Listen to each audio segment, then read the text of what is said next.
Okay, this first song that Kyle requested is I Live Without Fear.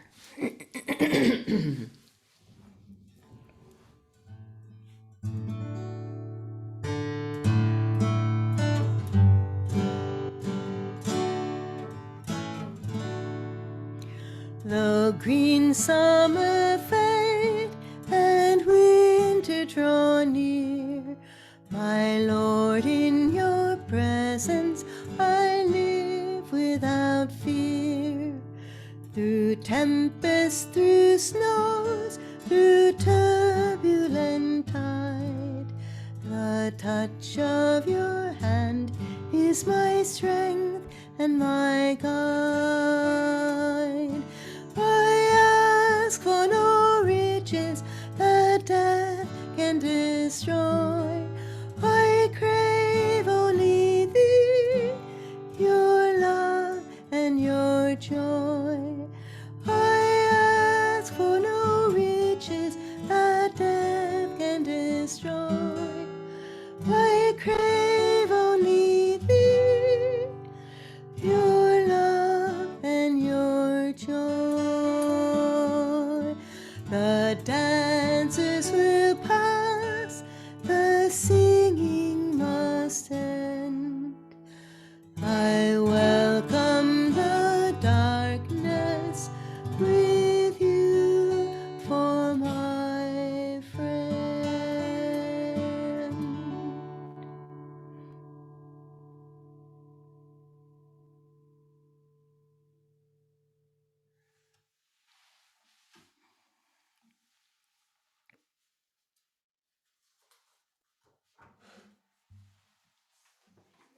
This next song is inspired by the life of Saint Francis.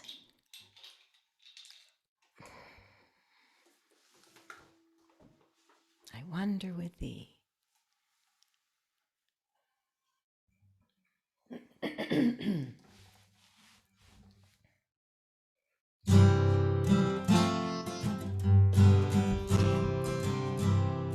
Father, now that I wander with thee, flowers and fields are alive with thy joy. All that I own to thee I've given. Now I sing in thy love, I am free. Father, now that I dance in thy name, birds and animals share in my song. All my sorrows, all my merriment, join in music to set hearts aflame. Father, now that I wander with thee, flowers and fields are alive with thy joy. All that I own to thee I've given. Now I sing in thy love, I am free. Father, now that I dance in thy name, birds and animals share in my song. All my sorrows, all my merriment, join in music to set hearts aflame. All my sorrows, all my merriment, join in music to set hearts aflame.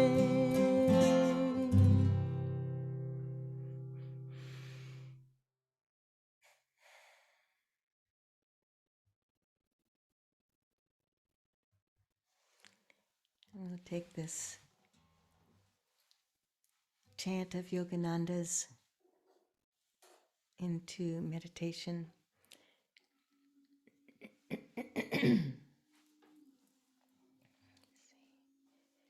I will sing thy name, I will drink thy name, and get all drunko with thy name. I will dance through hearts, I will dance through lives, and sing thy name.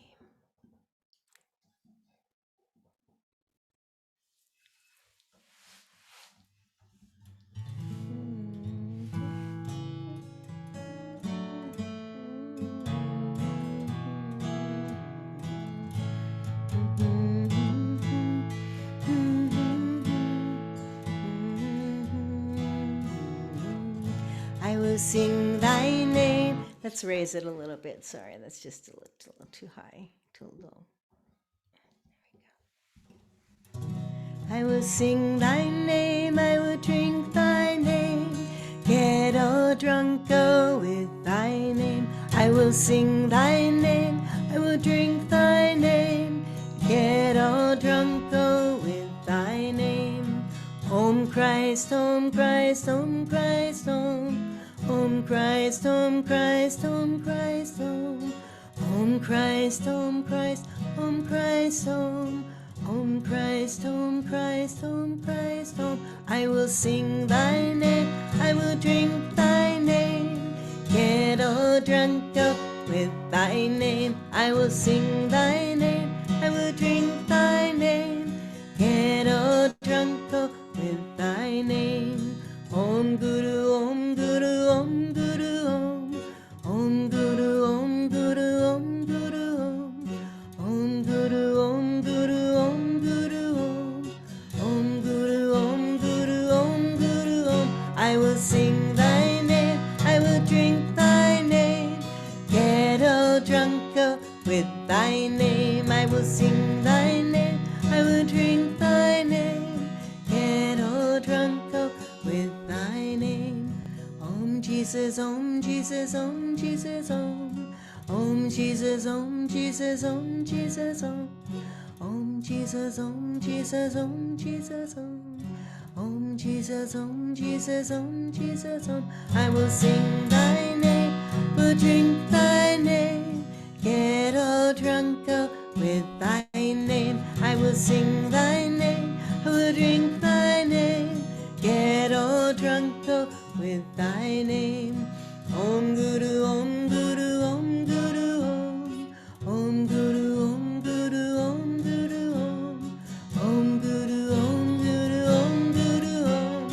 Om Guru, Om Guru, Om Guru, Om. I will sing thy name, I will drink thy name, get all drunk with thy name. I will sing thy name, I will drink thy name, get all drunk with thy name. I will dance through hearts, I will dance through lives, and sing thy name and sing thy name. I will dance through hearts, I will dance through lives, sing thy name and sing thy name. I will sing thy name, I will sing thy name, sing thy name and sing thy name. I will sing thy name, sing thy name and sing thy name, and sing thy name, sing thy name, and sing thy name, sing thy name.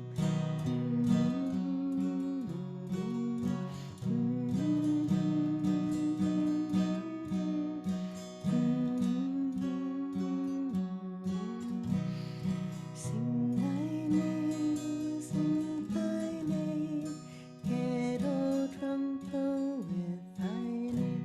I will sing thy name, I will drink thy name, get all drunk with thy name. I will sing thy name, will drink thy name, get all drunk with thy name. I will sing thy name, drink thy name, get all drunk with thy name.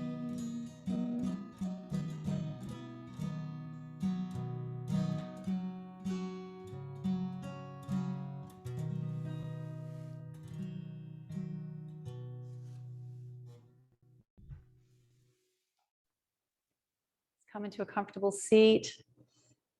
Lift up through the crown of the head. Nice, long, straight spine. Let's take a double inhalation. Tense the body. Exhale. And 2 more times. Inhale, tense the whole body. Vibrate with tension. Exhale. Last time.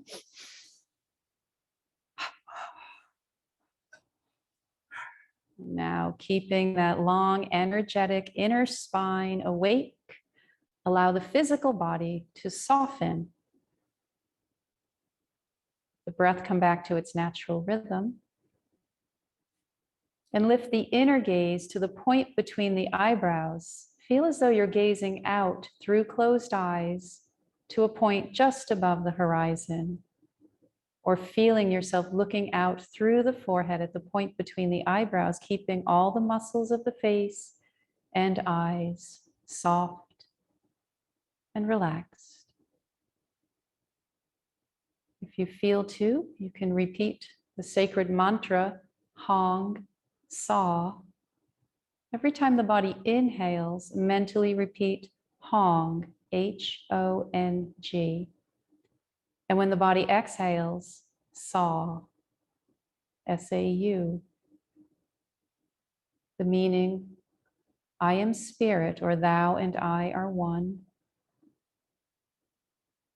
If you'd prefer the English translation, as your body inhales, you can mentally affirm, I am. And as your body exhales, spirit. We'll practice this for 5 minutes.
Remaining in an inward state, please listen to this week's quality of the week from Affirmations for Self-Healing, the quality of forgiveness.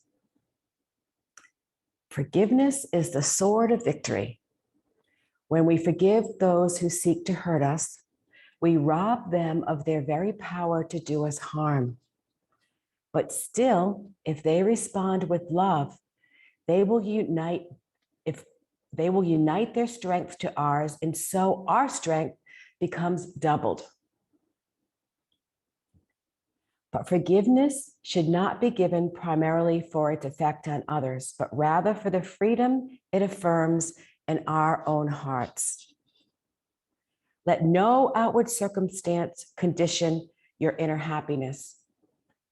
Be not pleased merely when man is pleased. Be pleased rather when you feel God's pleasure in your heart. Let's affirm together in a strong voice, all that befalls me is for my good. All that befalls me is for my good. I welcome any hurts that I receive I welcome any hurts that I receive as opportunities to grow in understanding. as opportunities to grow in understanding. And again, affirm in a normal tone, all that befalls me is for my good. All that befalls me is for my good. I welcome any hurts that I receive I welcome any hurts that I receive as opportunities to grow in understanding. to grow in understanding. And now in a whisper, all that befalls me is for my own good. All that befalls me is for my own good. I welcome any hurts that I receive I welcome any hurts that I receive as opportunities to grow in understanding. as opportunities to grow in understanding. And now silently drawing the affirmation inward to the subconscious, affirm all that befalls me is for my good. I welcome any hurts that I receive as opportunities to grow in understanding. And lastly, silently drawing the energy up the spine to the spiritual eye, affirm all that befalls me is for my good. I welcome any hurts that I receive as opportunities to grow in understanding. And the prayer, Lord, how often the hurts that I've sustained in life have grieved me. Strengthen my power of love that I surrender all things to thee, my eternal friend.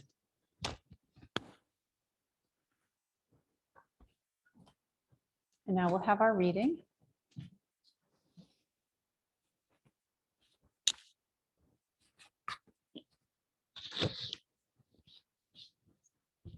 Reading from Rays of the One. This week's reading from Rays of the One Light, Dogmatism versus Common Sense. Truth is one and eternal. Realize oneness with it and your deathless self within. The following commentary is based on the teachings of Paramhansa Yogananda.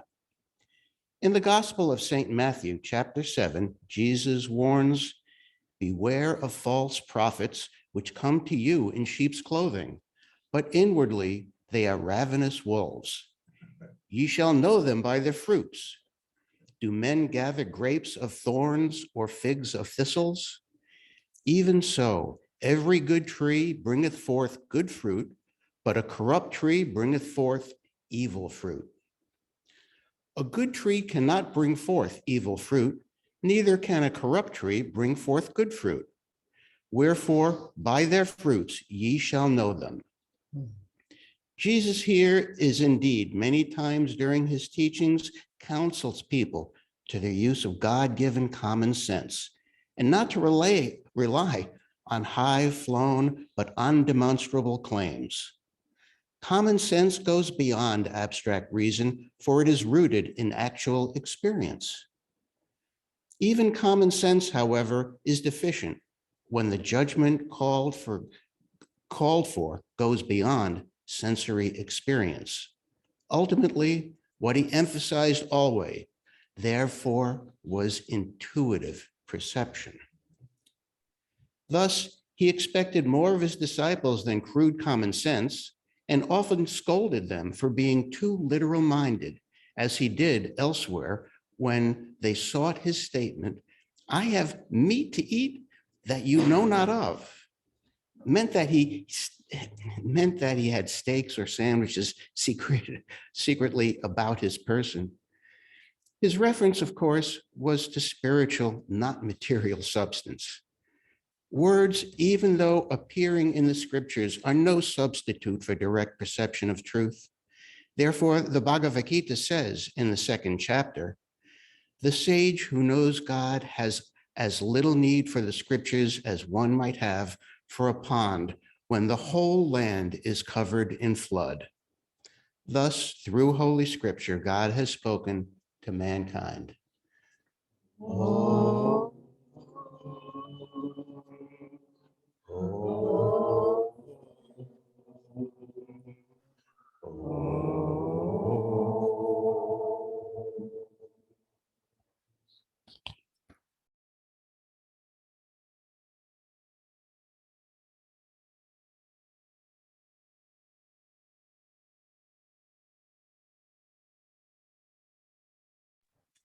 Good morning again. Is the smoke bothering anyone? Okay, we burned a lot of negative karma this morning, didn't we? That fire was really going strong. So generally we read from Whispers from Eternity, Yogananda's beautiful book of poem prayer demands. But this morning, I'm going to read a different poem that Yogananda wrote from a different book, because it's related to more to Mahasamadhi, which we're celebrating today. When I am only a dream, I come to tell you all of him and the way to encase him in your bosom, and of the discipline that brings his grace. Those of you who have asked me to guide you to my beloved's presence, I warn you through my silently talking mind, or speak to you through a gentle, significant glance, or whisper to you through my love, or loudly dissuade you when you stray away from him. But when I shall become only a memory or a mental image or silently speaking voice, when no earthly call will ever reveal my whereabouts in unplumbed space, when no shallow entreaty or stern stentorian command will bring from me an answer, I will smile in your mind when you are right. And when you are wrong, I will weep through my eyes, dimly peering at you in the dark, and weep through your eyes, perchance. And I will whisper to you through your conscience, and I will reason with you through your reason, and I will love all through your love. And when you are able no longer to talk with me, read my whispers from eternity. Eternally through it, I will talk to you. Unknown, I will walk by your side and guide you with invisible arms.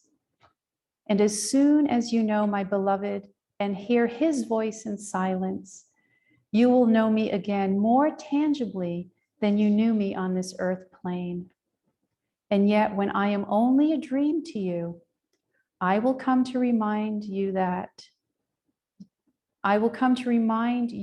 you too are not but a dream of my heavenly beloved. And when you know you are a dream, as I know now, we will be ever awake in him. So Mahasamadhi is the conscious exit from the physical body of one of the great masters. So while they're in their physical body, they're still omnipresent and they're able to help the world and elevate human consciousness. But there is a law of the material world that they're still under. And when they leave the physical body, it allows them to help us even more powerfully, to be even more omniscient and more omnipresent in our lives as a living presence. So in some ways, it always feels like we wish that we were alive when Yogananda was alive, or when, Jesus or Swami Sri Yukteswar. But because we have to know them through our attunement, through our heart's love, our relationship is even more powerful, because that attunement is through attunement of the vibration of the great masters that we ourselves transcend our small ego consciousness. So Yogananda left his body on March 7th, which is tomorrow, in 1952. He was at the Biltmore Hotel introducing the Indian ambassador who was visiting Los Angeles, and he read My India, the poem My India. And at the last word, he just sighed and fell to the ground. He had been predicting his death. He had been dropping clues to his disciples for a few weeks, but no one really understood until after it happened. And then they realized he'd been trying to warn them. Swami Sri Yukteswar left his body on March 9th, 1936 at his ashram in Puri. And Yogananda was in India at that time. Yogananda came to America in 1920, and he returned home to India for the first time in 1935 and had a wonderful year of travel and spent time with his guru, Sri Yukteswar Ji. But at that final moment, he was at the Kumbh Mela in a different location in India. And Sri Yukteswar had dropped a little hint to Master as well that it might be the last time he saw him. And he didn't want him to go to the Kumbh Mela, but he didn't stop him either. So it's just interesting. The great masters know when the end is coming, and they have a way of preparing their disciples, even if the disciples don't understand until after, and they kind of close up their business, so to speak, so that they can get to the bigger business of really elevating consciousness, world consciousness, which is what they're doing for us now. Before Yogananda passed, I'm just going to read something he wrote. My body shall pass, but my work shall go on, and my spirit shall live on. Even when I am taken away, I shall work with you all for the deliverance of the world with the message of God. Those who come to me seeking inward spiritual help shall receive what they seek from God. Whether they come while I am in the body or afterward, the power of God through the link of our gurus shall flow into the devotees just the same and shall be the cause of their salvation. The ever-living Babaji has promised to guard and guide the progress of all sincere devotees. Lahiri Mahashaya and Sri Yukteswar Ji, who have left their physical forms, and I myself, even after I have left the body, all will ever protect and direct sincere devotees. It's such a beautiful promise to us, and we can feel that in our lives when we tune in to the great masters. And it's by God's grace through our love and devotion that spiritual truth is revealed to us. And that's basically what we're talking about in today's reading. Yogananda said that the recipe for spiritual success is 25% our own effort, 25% the guru's effort on our behalf, and 50% the grace of God that helps us transform our consciousness. But the guru, when Yogananda said that, he wasn't taking credit really, because he's really there for 75%. And our 25% means 100% of our own effort. We have to give as much as we can to attract the grace of the gurus and to receive that blessing and that devotion. But they're always with us no matter what. In a letter to Rajasi, after Rajasi was one of Yogananda's most elevated disciples in America, after Sri Yukteswar's death, Yogananda wrote, "There is just a thin screen of ether between the world and Master." He's talking about his guru, Sri Yukteswar. "He is more real to me than ever and of great influence, for he is guiding me without the impediments of a body and worldly limitations. Whenever I arrive at a crossroad in my life, he has torn the ether as if with a knife and shown himself unto me. All that he said during his lifetime on earth, he is repeating within me now. Yogananda, I am not only in Serampore, but everywhere, and from omnipresence I shall guide thee." So what they're doing for us now, Christ, Buddha, Jesus, Babaji, Sri Yukteswar, Lahiri Mahashaya. We're in a very difficult time right now in the world, but just know that their presence, their loving, guiding presence is surrounding the earth. They're surrounding the earth with love, peace and harmony. And they're calling for all of us to join our efforts into that, because consciousness is vibrational. So whatever we put out in our thoughts, our words and deeds affects the whole consciousness of the planet.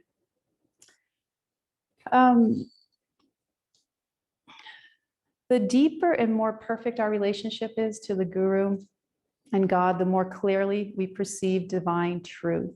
So in today's reading, we're talking about dogmatism versus common sense. And dogmatism is really a human construction. It's born of the mind and the intellect. It's not from the heart. It's not intuitive. It's not intuitive perception. It's not born of wisdom. It's the exact opposite of intuitive perception and wisdom, because the mind and the intellect are constantly trying to confine things into thought patterns. And when we're in communion with God, there's a deep gnosis, a deep knowledge that springs from the heart center. It's beyond words and even thoughts. Sometimes it's just a deep knowing that it's hard to even articulate. But when God answers us that way, we just know, we know the right thing to do. But religious dogmatism started out with a good intention. It's just that, again, humanity sometimes takes things and they bring them in the wrong direction. In today's Gita reading, and I'm going to read the actual stanza that comes out of the essence of the Bhagavad Gita. It's slightly different than today's reading. To the knower of Brahma, the Vedas are of no more use than a well, than the land all around is in flood. The only difference today was Swami Kriyananda used the word God in the scriptures. So from the Gita, it's Brahma and the Vedas. And the Vedas themselves were composed or written down during a higher yuga, a time of higher consciousness, but it was a descending yuga as well. So the great rishis knew that human awareness and understanding was starting to decline. So the Vedas originally were a lived practice. They didn't need to be written down because everyone in that time frame was living the presence of God in every way. But as human consciousness began to fade and decline, the teachings were written down in the Vedas so that future generations, as consciousness began to decline all the way to the end of, the bottom of Kali Yuga, people would have something to work with and to study. And it was the same thing with all of the ritualistic practices that we do. They were all just part of daily life, but then they became a little bit more structured as human knowledge began to decline. And the written word is important. It's really important for us to study the scriptures and to practice these beautiful rituals like the purification ceremony we practice today, or in Christianity, the communion as a representation of the body and blood of Christ. But when we're in attunement through our meditation practices, we have a direct experience of what these rituals and these teachings and scriptures and readings are trying to penetrate through our mind and intellect. But we really can't understand them without that direct experience, without that direct feeling of God revealing to us those teachings and that knowledge. Speaking of the purification ceremony, the true purification happens every day in our meditation. And the real purification happens in our Kriya practice. It's an absolute physical, emotional, spiritual purification that happens through our own effort versus, again, the great thing about doing the ritual is that it clarifies our thoughts and intentions, and it brings more awareness to the things that we're trying to release in our life. So that's the first step for us as human beings who are sort of ruled by the mind, is to actually name what it is we're trying to purify, and then to go through the ritual. But then through meditation and prayer and devotion and love and Kriya practice, then we actually release those things from our life through God's grace, through the grace of the Guru and the grace of God, through our attunement and our devotion. It's quite beautiful. And whether it's the Bible, the Bhagavad Gita, the Torah, the Vedas, really what matters is what's in our heart.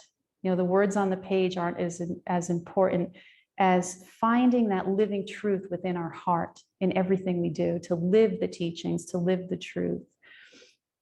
So as we know, extreme dogmatism leads to violence and even war. And that's what we're seeing right now in the conflict happening in the world. Extreme dogmatism is when one false prophet decides that that is the way that should happen, or that they see that that's the way that they believe. And the destructive power of evil is always at war with God's light.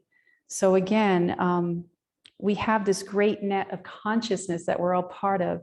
And the more that we keep ourselves attuned to the light and to peace and harmony with our own life and everything we do with our friends, our families, that great vibration of peace elevates the world. And light always overcomes darkness. It's just the cosmic law. I'd like to read something that Yogananda wrote during World War II. This is from 1940. All the hatred, the anger, the evil we send out into the world, and the agony and rebellion they cause, all these are disturbing the magnetic force of the earth, like static in the ether. In the destruction caused by this war, we are seeing a partial dissolution of the world, dissolution of lives, money, homes. But one thing is encouraging: the good karma of mankind is greater than the evil karma. If this were not so, the earth would explode from the negative vibrations. Contrary to appearances, the world is in an ascending cycle and good will triumph. So we have to remember that we are in an ascending yuga. We're in the age of energy. And part of what we're going through is the dark ages. Kali Yuga was only ended 200 years ago. So we're in this little baby stage of a 2,400 year cycle. And there's an old consciousness that is clinging on for dear life. The old consciousness is trying to prevail, but the new ascending higher consciousness of love, peace, inclusion, harmony on earth. It's so inspiring to see what's happened, how the whole world has come together and said, enough, this is not okay. This is a pivotal moment in history for us. And as devotees and disciples of self-realized masters, we were made for this time. We incarnated onto earth for this time. So remember that, and don't let fear take over. You know, it's very easy. We have to protect our nervous systems right now because it's very easy to just feel overwhelmed. And of course, it's normal to feel sorrow and a little bit of fear, but we have the tools to turn that around. You know, we have to stay strong. We have to live in the light. We have to live in the truth. We have to spread peace. And by doing that, that peace spreads through the world. And again, elevating the consciousness right now of humanity is the most important thing we can do. I'd also like to read one other little thing. Chapter 33 in the autobiography of a yogi is about Babaji Krishna, and I invite you all to read that chapter. We're told that Babaji and Christ are in constant communion together as they send out vibrations of redemption and have planned the spiritual technique for salvation for this age. Their work is to inspire the nations to forsake suicidal wars, race hatred, religious sectarianism, and the boomerang evils of materialism. Babaji is aware of the trend of modern times and the complexity of Western civilization, and realizes the necessity of spreading the self-liberation of yoga equally in the West and East. So the great masters, you can imagine their hands and their energy surrounding our whole planet right now, and see that energy reaching into your heart, and see the flame of God's love in your heart expanding to include every person, every living creature on earth. So together, just continue to live in the light, to live in the truth, to live in the peace. And again, it's really imperative not to give into fear. You know, when you feel fear coming, chant one of Yogananda's beautiful chants, use an affirmation. On Thursday nights, Shannon and David are doing a meditation for peace, and they're using the Warrior of Light affirmation and some other healing prayer techniques. So go ahead and jump onto that. And if not, we'll put on our website the affirmation of Warriors for Light that you can all do at home after each of your meditations for the next, until we need to. And again, just realize together, we can change the consciousness. We can usher in a consciousness of peace. So I'd like to end today with the peace and harmony prayer that we can all do together. So let's close our eyes for a minute and visualize the whole planet surrounded in Divine Mother's light, and see all of the great masters of the universe. See Buddha, Jesus, Yogananda, Sri Yukteswar, Babaji Krishna. See everybody, Jesus Christ, with their palms facing down on the planet Earth. And then as you look down on the planet Earth, imagine seeing little tiny flickers of light, points of light all over the planet. And know that those flickers of light are the divine flame that live in every person's heart. Even evil people have that flame buried in there. So see that light, and then see the light of the masters moving down into our hearts and increasing the fire of love and devotion, peace and harmony and inclusion for all of Earth, all living creatures, all beings. And let's pray together 10 times, Lord, fill this world with peace and harmony. And then for ourselves 3 times, Lord, fill me with peace and harmony. Lord, fill this world with peace and harmony, peace and harmony. Lord, fill this world with peace and harmony, peace and harmony. Lord, fill this world with peace and harmony, peace and harmony. Lord, fill this world with peace and harmony, peace and harmony. Lord, fill this world with peace and harmony, peace and harmony. Lord, fill this world with peace and harmony, peace and harmony. Lord, fill this world with peace and harmony, peace and harmony. Lord, fill this world with peace and harmony, peace and harmony. Lord, fill this world with peace and harmony, peace and harmony.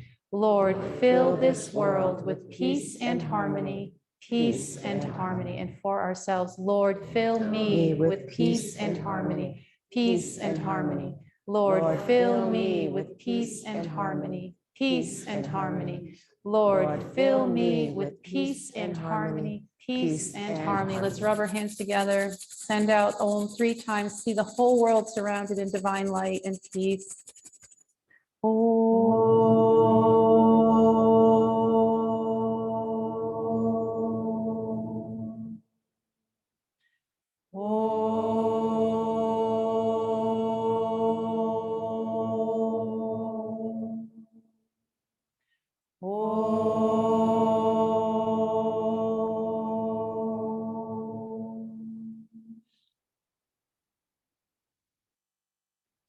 Shanti, shanti, shanti. And remember, we can stumble around in the dark in fear, or we can turn on the light. So let's just keep turning on the light within ourselves, within our communities, within the world every day, and just create this big, beautiful sphere of divine light and love and peace.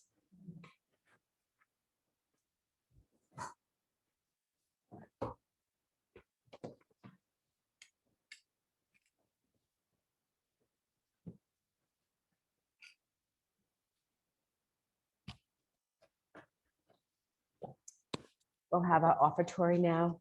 Please take what you'd like to give and place it in your right hand and repeat after me. Divine Mother, Divine Mother, we offer to thee the fruits of our labors. we offer to thee the fruits of our labor. Bless this offering. Bless this offering. Let it serve as a channel Serve as a channel to truth-seeking souls everywhere. truth-seeking souls everywhere. Oh, peace. Amen. Amen.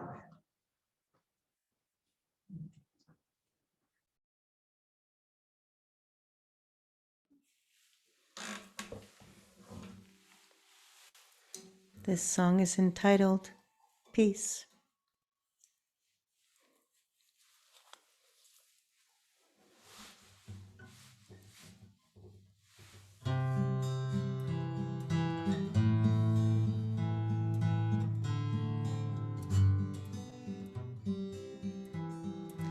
Peace gave us the mountains, peace gave us the sky.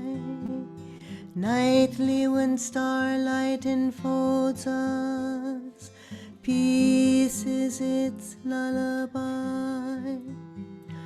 Amen. Amen.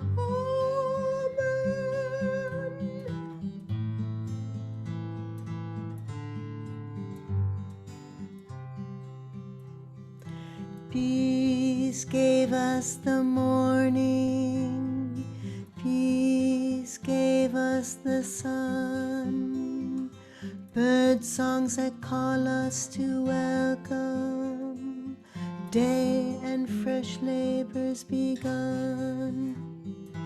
Amen. Amen.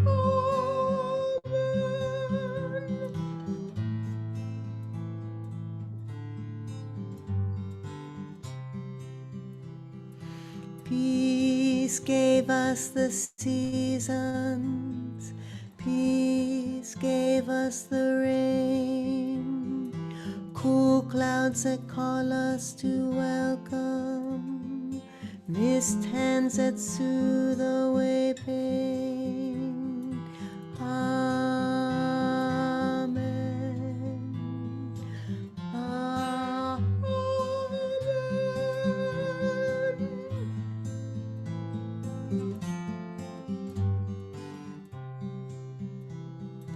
Peace gave us our heart's love, peace gave us our smiles, rays of God's presence within us, light that all strife reconciles. Amen.